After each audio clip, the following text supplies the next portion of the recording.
Yes, hello everybody.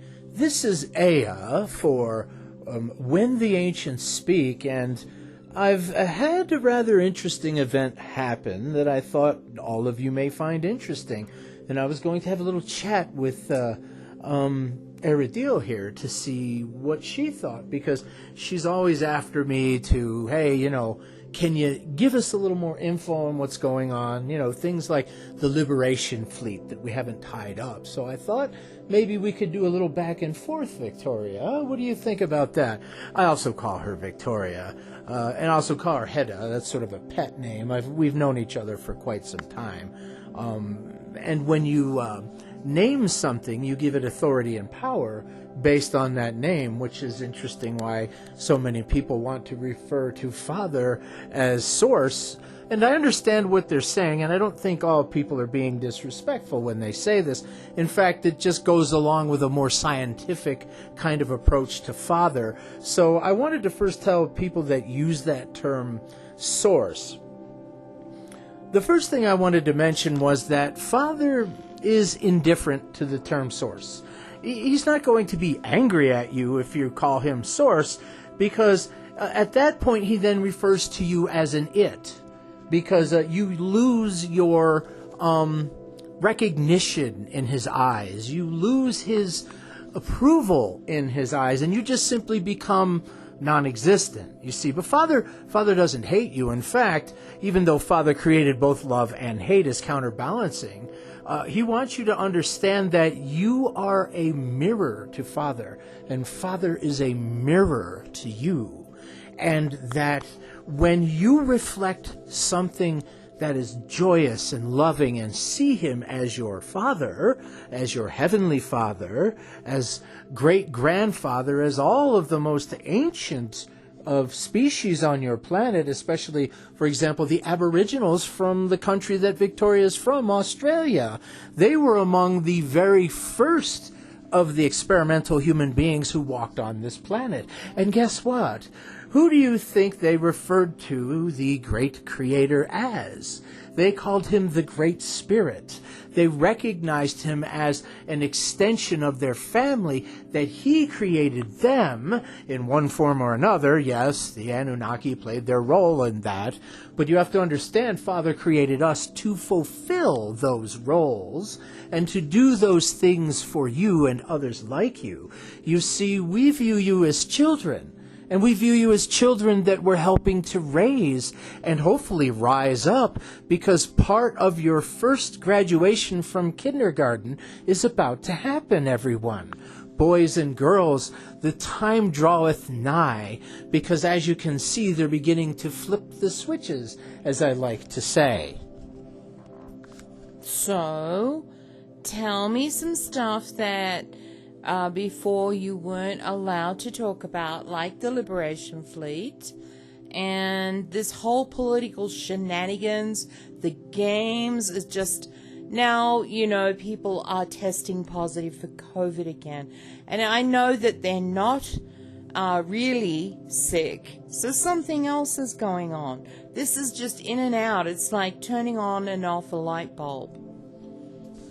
Well, there are those of us on this planet that know, and know well, that there is no virus. Right. And yet it does exist, because people are beginning to give it energy and focus, and because you are all creator gods that cannot manifest for yourself because you do not believe enough that you can manifest for yourself.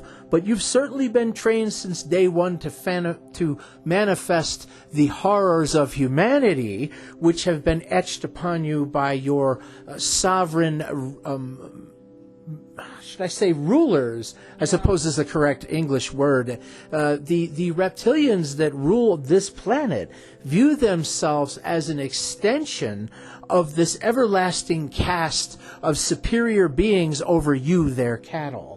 And it is their birthright, as they believe it, to control humanity. And you may have been somewhat familiar of this before, but as the great day approaches, and when I say great day, I mean when the alien reveal takes place, And of course, they've been doing a soft reveal now for over 20 years on your planet, slowly conditioning you to believe in this, so that when these beings then interact with your matrices on this third dimensional projection, they will be able to literally step into the shoes of horror, because they are going to play roles of all of the most horrific beings that you can ever imagine. And this is why people are beginning to see more and more horrible things, beings digging up graves at night, strange events taking place in the skies, darker beings appearing and looking at you, shadow people beginning to appear. These are your reptilian overlords, basically helping the dimensions to compress, because they know that the machinery of this matrix is beginning to break down. And during the breakdown, all kinds of rules can be bent, but you see, that also means you can bend the rules too. But the problem is you don't believe it enough that you can manifest change by simply demanding it in your life and focusing your energy on it long enough. Things will begin to change. You can manipulate the matrix. Once you step outside of this limited reality, when you get into a higher dimension, you will be able to do many things almost immediately that you could never even conceive of, like levitation. It's taught to every child Anunnaki when they're growing up, the ability to levitate at will. We don't have as many stairs as you would perceive, because we simply wish to appear on the upper deck. We just think about it and we're there. And this is not anything that's unusual. And we also have technology that mimics these abilities for those that do not have specific innate or born abilities. So we are here to now tell you that as this machinery is slowing down, the great metronome of the earth is having issues as well, too. And you know about the metronome now, which is the energy pulsar that is also a living energy form called Gaia that exists deep within your planet, and that is the powerhouse that creates the molten rock as it travels through. No, it's not a big plug nickel in the center of the earth, as everyone believes, but it is a spinning, fiery crystal. And that crystal projects this plasma energy around it to give it the appearance. It's like an energy shield, but it's also a living, artificial, and sentient intelligence that was gifted to this world initially when it was in the process of being created by the great forge machine. One of the productive and or service ships had a problem and crashed on the spindle while the planet was being made, and then great mounds of earth and molten magma centered around it. And Gaia, which was actually a great spaceship, became the Earth. The openings at the top and the bottom of the toroidal shape of this planet provided all the energy that Gaia needed to sustain herself. So she began to reach out through all of the darkness and all of the molten magma and all of the earth, and she began to spread her seed anew upon the lands. And it grew into the earth. I'm sorry, this planet was not formed by huge explosions other than those of the great forge machines that travel and create universe after universe, solar system after solar system, with eternal machinery that constantly replenishes by feeding upon the energy of whatever sun it is nearest when it is creating its own individual solar system. You've been lied to. You've been cheated. I, as one of the regional kings in my own directorate and area, I govern the ship called Eternity. It is my responsibility to make sure that this ship and others like it that are part of the Liberation Fleet that now is encircling your planet. Well, actually, Eternity is still right around Venus at the moment, but we're heading now back towards Earth because events are about to take a step up. Well, we knew that this time was coming. I mean, it looks like the collapse of our financial system is about to happen. Famine is about to occur. And I don't think people fully understand the whole political gambit that's going on right now, because there's so many games and you're being distracted with these games, by the way, guys, because behind the scenes there's some really unusual things going on, correct, Aya? I'm not even sure where to start, but let's start at the beginning. Yeah. The Liberation Fleet, about 5 years ago, set sail from another representative dimensional rift that allowed them to pass through into this reality.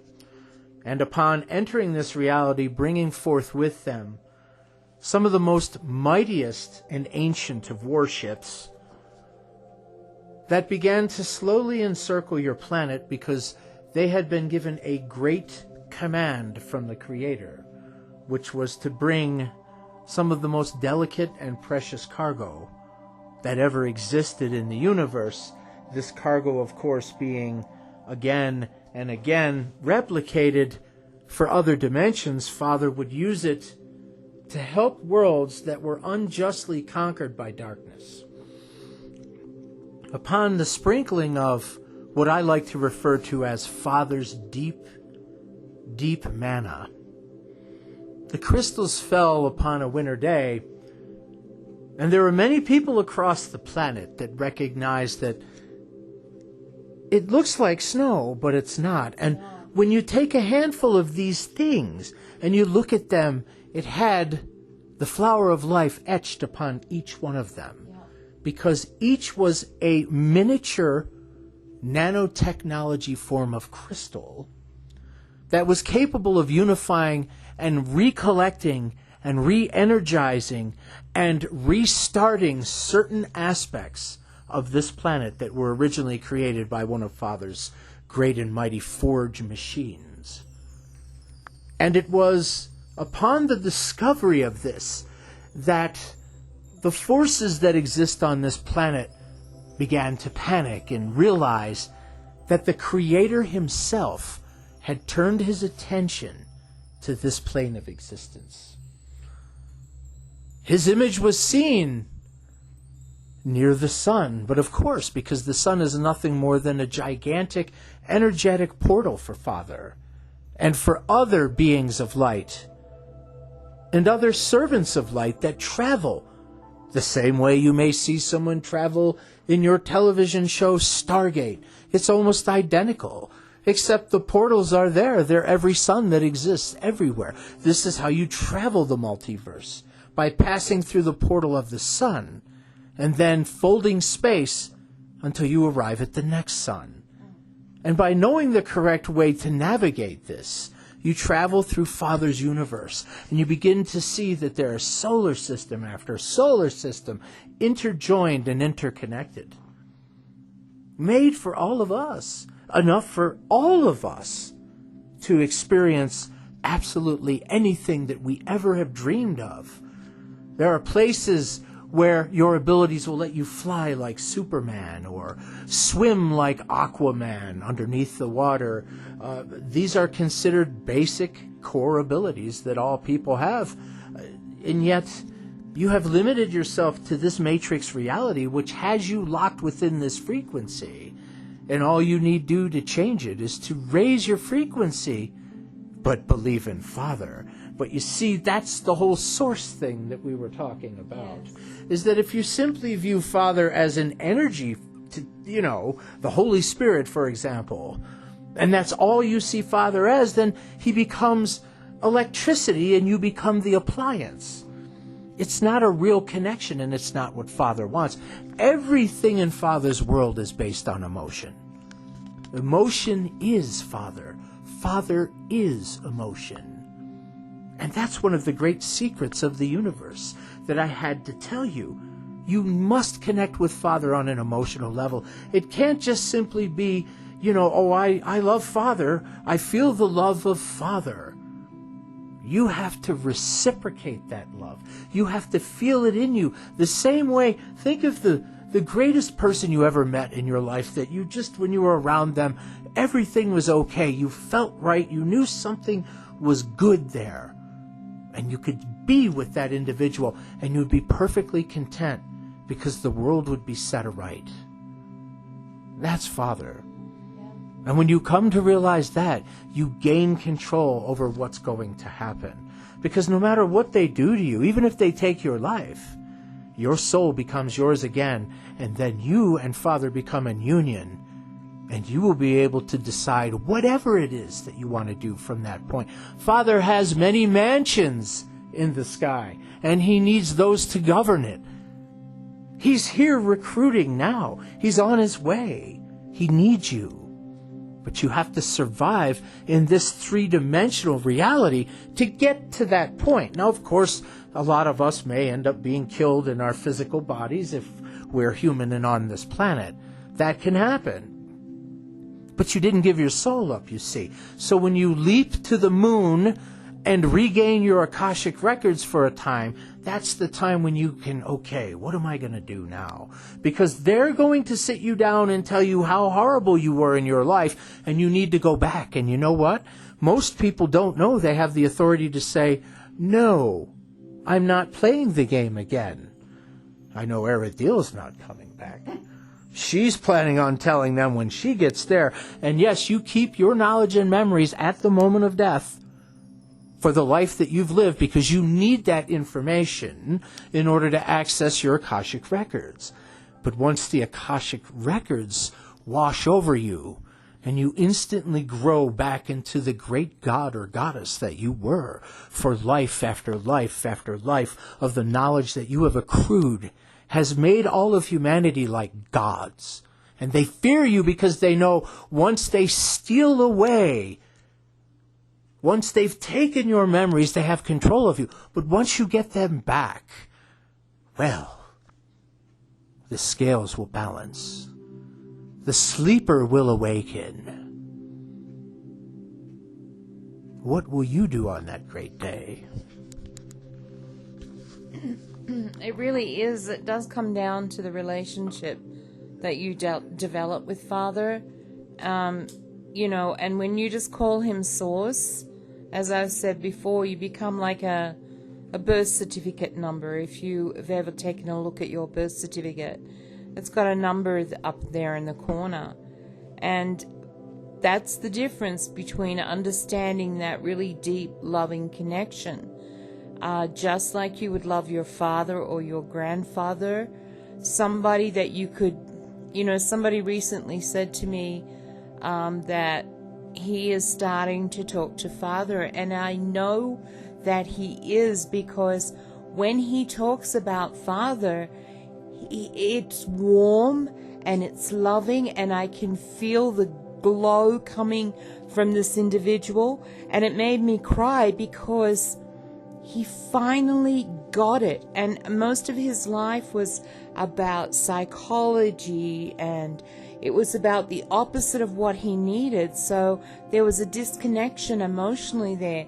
But now he's finally figured out that when you become that child, and he says, I go and sit on his lap, just like a little kid would sit on Santa's lap, and I tell him all the things that are going on in my life and all the things I want to do, and he just sits there and listens to me.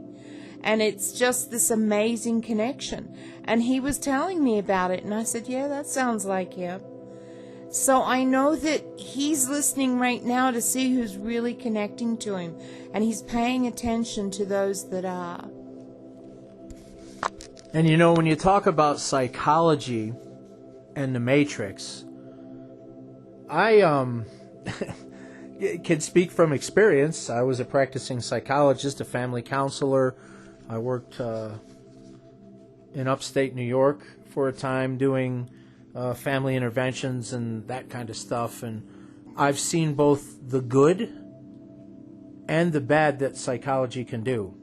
And part of the problem that I had with classic matrix psychology is that the more that you study it, the more you realize that you're becoming this cold wicked, calculating human being that now has this power over people to manipulate their thoughts and to make them potentially do horrible things. Yeah. And that was the wake-up day for me, because what was missing from the discipline of psychology was the ability to have the spiritual connection and understand that that is more important to our psychology than it would be if we just had the ability to use average everyday psychology. And believe me, the way that the discipline is crafted, it is designed to hurt people. And I want you to understand that, because I know that there's a lot of you out there that have used psychologists or gone to counselors, and sometimes they can do a really great job and they really can help you.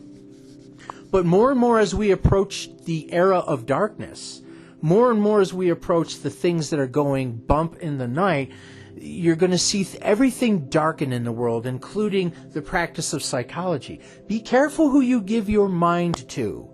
Be careful who you give your mind to. And you'll find that the most damage to starseeds often comes from their very own families. I have seen the dark side of that and what it can do to people, and I'm here to tell you that you need to think about that when it comes time, if you want to talk to a professional, that you're very careful who you choose, and that you need to understand that they are missing one of the most important aspects that I now realize should have been included in the discipline of psychology, and that's the understanding of how to connect to light, how to use good energy. There are some practitioners now that are beginning to finally see this, and they're blending the discipline of psychology with the practice of love and light. And without the three together, the one becomes cold and callous, and it can do much damage. As far as that spiritual connection goes, I think Carl Jung got it fairly well right, because he practiced with that spiritual aspect in mind. Absolutely. Very good, Victoria. Yeah, he did. And I've read a lot of his stuff. And he's an amazing. And one of the other psychologists that people should check out, too, is B.F. Skinner, because he was one of the top behaviorists, and he came up with all kinds of ways to help people.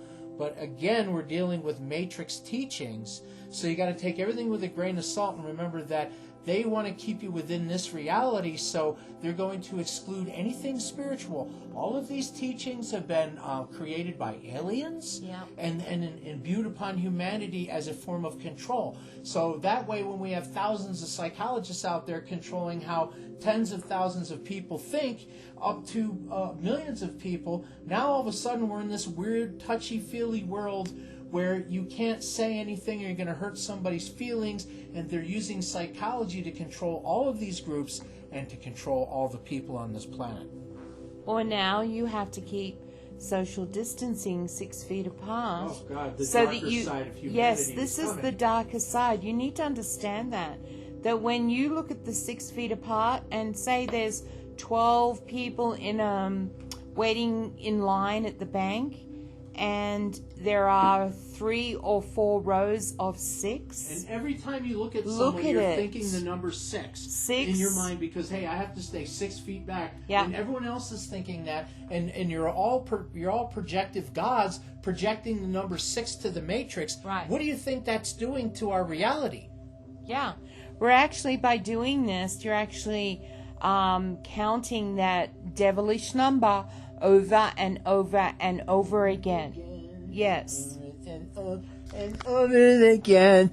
I keep telling Victoria it's over and over again. Yeah. This is Stephen A. Jones.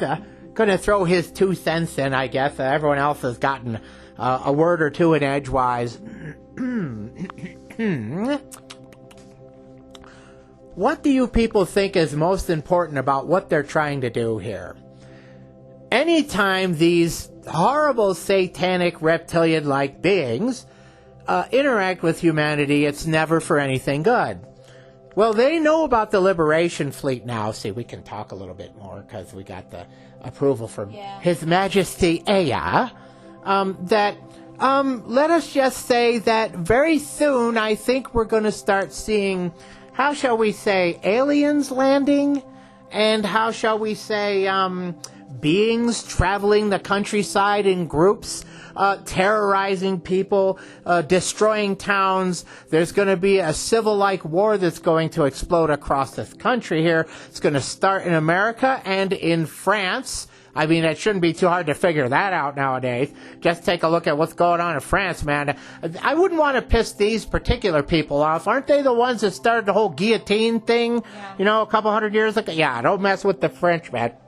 I mean, they're great to hang out with, and, they make great meals, and they're always so worried about, getting caught having affairs with people. They make good food, too. Holy cow, the French have some of the best food in the world. But, I'm here to tell you, people. I'm here to tell you. It's going to go down in Germany, too. We have a couple of people from Germany that listen to us, too. And you guys, listen, you know what's going on in your country. Oh, my goodness. Oh, well, Merkel's got something that's going to be happening to her real soon. I think, let's just say, some of the world leaders may start disappearing. And let's just say that there's going to be a couple of different things going on simultaneously. A numero uno. Large spaceships will begin to appear across the world. It's going to be like that movie V, you remember? Yeah, it's going to be very much like that. And when they're going to come, hi, we've come, we love you all. Come to the healing centers kind of stuff, And what's going to happen is this is how they're going to get you to take the first shot. Okay, they're going to fool you. They're going to lie to you. Okay, because they know a lot of people, they've done the studies like, God, we can't get these assholes to take this shot. And if we force them, they'll rise up and kill us all. So you know what? Let's make the aliens show up, and we'll give them something equivalent to that shot. We still don't know what form it's going to be. It's going to be some kind of nanotech device or injection that you'll get that's going to extend your life. And in this one reality, it may actually work. So we're still trying to devise exactly what fate line. See, we can look down certain fate lines. The Norns, the three sisters, they every now and then pop in and give us a hand. I don't know, Victoria's got some connection with that, but whatever the hell. My sister. Yeah, that she's like one of them, kind of, because she can see down fate lines, and that's why she drives us nuts all the times with her predictions. That's how I see part of my soul images, because of my yeah, but she can look down, literally look down your fate line. Okay, yes. I know it sounds insane. I know, we're nuts, we're crazy. That's fine. You keep believing that. So far, we've been right every single time, haven't we? Those of you that have been listen long enough know exactly what I'm talking about. Okay. Yeah. So, but anyhow, for those of you that don't, or you're new, or, who are these nutbags, we have been predicting all of this. We're trying to help you guys, because if you don't listen to us, what's going to happen is, and we're not asking you to do anything bad anyhow. In fact, our teachings are really simple. You have to obey the laws of the land that you're in to the best of your ability, unless, of course, they're so demonically evil that they're going to have you walking off into fire pits pretty soon. At that point, you may want to consider rising up before they start barbecuing you all alive, like on the White House lawn. Oh, today we're having a barbecue of 20 white people. Yeah, I mean, all this stuff is coming. You guys know this because you're the ones who are creating it all. You're giving them exactly what they want. You're watching all those TV programs, which I guess some of them are pretty good. But I understand what you're saying, what you're going through. But what I'm saying is you need to counter what you do if, you watch TV for 2 or 3 hours a day. That's great. But when you're done, start some meditation.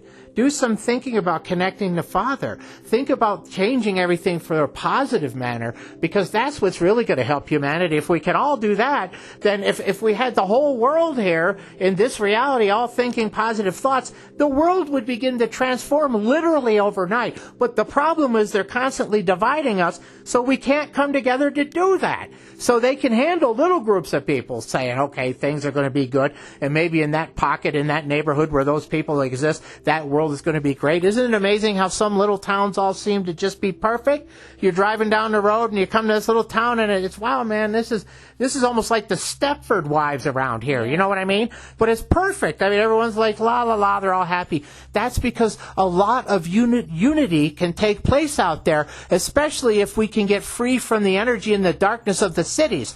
That's why when you leave the cities, all of a sudden it's like, oh my goodness, I can breathe now. What's going on? Hey, this is great out here. Even those of us that were raised in the city, we get out into the country, something is happening to us that's really good.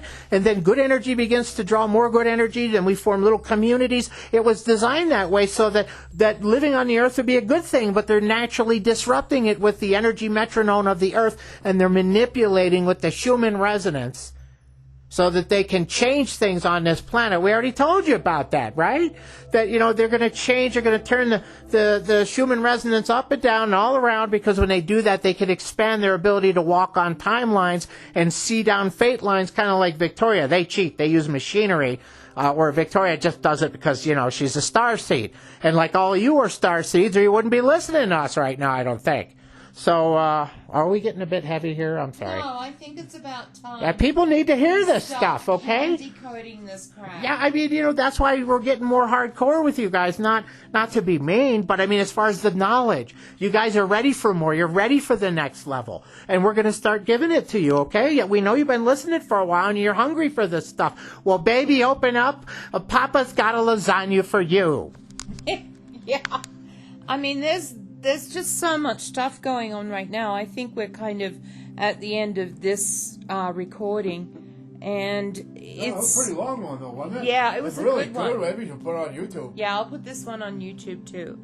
So I got a couple of things I have to put together, but you guys understand that there's a whole lot of events coming very soon, because they want to get this show on the road. Remember, we're in harvest time. Yeah. So there are quotas to be filled, and there are a lot of dumbed-down people that are just going to go. Thank goodness. Better them than all you guys, right? Really. So that's how you need to think. Look, that if you can't talk them out of it, say, thank God they want to go get the shot. Yeah. Thank God because they'll be the first ones on the dinner table. Forget it. The rest, you want to keep your souls. I don't blame you. I kind of got fine of mine. I like my soul. Mm-hmm. Even though Charles and I are kind of mystically linked. We'll explain that story sometime, too. But you guys just need to understand one thing, and one thing always. Try and keep your focus on Father, for goodness sake. Yeah. He's the one that's going to help you understand this. The more that you listen to Father and then listen to us, you'll begin to understand what we're talking about. You really will. You'll be like, hey, I never thought of that before. Because everyone is always telling us, every time we tell you guys this stuff, we always get an email or something. Hey, man, I never thought of that before. Exactly. Until you guys said it. And then now, 3 years later, other people like Naughty Beaver and everyone else, all of a sudden they're saying the same thing we've been saying all these years. So, like I said, we're going to take the high road and say that that's because we're all sort of coming together on the same wavelength, yes. Which is true, right? Let's be realistic. Yes. I don't care how this information gets spread. If people are copycatting us, great, okay? Because all of you need to know this stuff. But we are the original individual and, of course, the most bo-damn-giginal. So we just want you guys to know we love you and we thank you for everything. And don't be too upset to go visit WhenTheAncientsSpeak.com. There's a little donate section every now and then. If you want to throw us $10-20 every now and then, just, it helps out, okay? We're not trying to pull a Tammy and Faye Baker here or nothing. But we're just saying every now and then maybe buy something off of us. We have some wonderful jewelry that Victoria makes, which has always imbued the Shatisti Spria jewelry. And for under $100, you can have a nice little piece that's made of semi-precious stones. She put them together all by hand. They're beautiful. She used to run a jewelry business at one point called Colors of Australia, and she had many people that came back to her over and over and over again for, wedding pieces and all kinds of cool stuff. It's just a hobby of hers that she really loved doing, and so we figured that's one way we can offer you imbued stones blessed by the collective. What they'll do, I don't frickin' know. Some people said it brings them luck. Other people say that they felt good when they wore them. They felt protected. Because what we do is we concentrate protective energy on it. So when you wear these things, it makes it a lot less likely, especially if you believe in it, right, a construct. We're telling you, yes, believe in this because it can offer you protection. And remember, in a matrix, the number 3 is a protective number, Shatisti Spria, which means 3 in spirit. So I put them out on the medicine wheel outside overnight. Yeah, and also left sometimes in the light of the silvery full moon so that the jewelry absorbs this primal energy. So when you get it, it's been hand blessed, and you could see, put it on, oh boy, I feel strange, I feel good. And if there's a particular energy you would like to experience, like let's say, for example, you want more luck in your life, or you want a little bit more energy in your life, or you want to feel maybe a little bit better. Some people say they feel healthier when they wear these things. So it's completely up to you to decide what value it has. We're not claiming it does anything other than just look really nice around your neck. But I think a lot of people realize they actually feel the energy when they put it on. And they really like that experience. So, because they know it's a protective energy, and it could be enough in certain situations to maybe help you out. You never know. So, but anyhow, just something to consider. Thank you all. We love you. Blessings and love and light.